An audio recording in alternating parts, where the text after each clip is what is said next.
As Les Brown used to say, it is imperative you have a mentor because you can't see the picture when you're in the frame. Today, I had a call with my mentor during my lunch break, and he had said, Chris, in your content, you got to state more than negative because right now in my content, a lot of it's positive. I'm telling you guys, if you think about your dream, if you journal, if you read, if you write down your goals and you visualize and you work toward it every day, you're going to get the dream. And he said, but to be honest, there's a whole other side of the equation. If you think about like this, let's say down the street, this is his analogy. If they're down the street, you tell your buddy, down that street, there's a lot of ice cream and cookies. And your buddy may or may not go get the ice cream and cookies. However, if you put a guy next to him with a giant knife and he's going to try and stab you, you better believe you will run as fast as you can. Suddenly, there's a lot of motivation. And so that's something that I think for a while I was consciously trying to avoid to do because I don't want to fear monger. And I think there is a difference between saying what is accurate and what will happen and fear mongering. I don't want to fall into fear mongering, and this is new territory for me.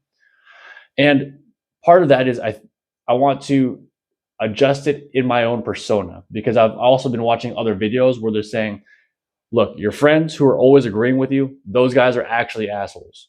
The people who tell you where you're fucking up, the people who tell you where you're doing right, the people who tell you the truth as it is, those are your true friends. Those are the people you want in your circle.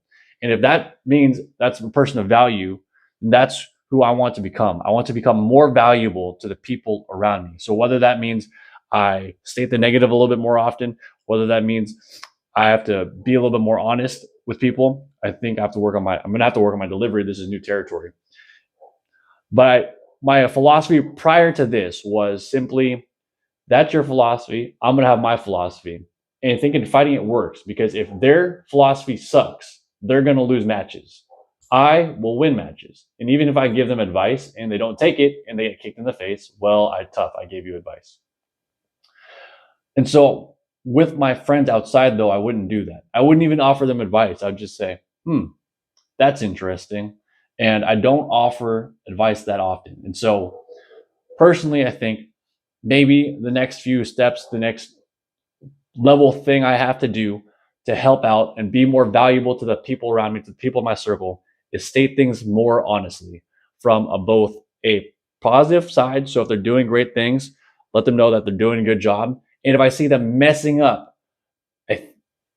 this sounds weird to say out loud, but if they're messing up, I might have to start calling people out on it. Just, hey, if you keep doing that, you're gonna end up overweight.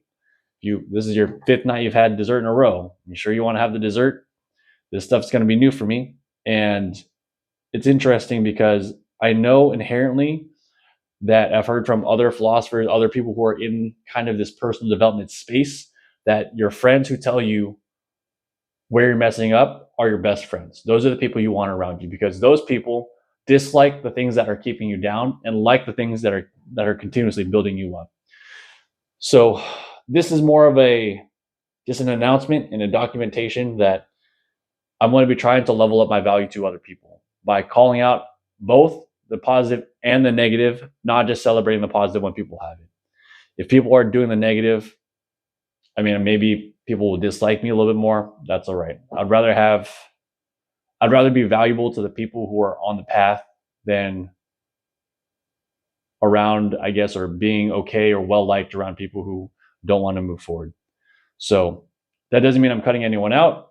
That's just my interpretation and my tentative game plan moving forward here on out with other relationships. So if you guys see me outside, I'm still probably going to be the same guy. But if I hear anything that's I don't think is good, I'll just let you know. Hey, man, you probably should work out if you haven't worked out in 5 days. Hey, you probably shouldn't eat 30 pieces of ice cream tonight. Just stuff like that. Anyway, 2 points. 1, make sure that you're circled by good people, people who want the best for you. And number 2, find a mentor, because that's something that if a third party had never told me, it's something I may not have ever come around to do or ever come around to adjust. So you need people outside of the frame to give you perspective on how to improve your own picture. That's my message for tonight, guys. This has been day 85. If you find this valuable, please like and subscribe. I'll be back tomorrow, at least for the next 2 weeks. See y'all tomorrow.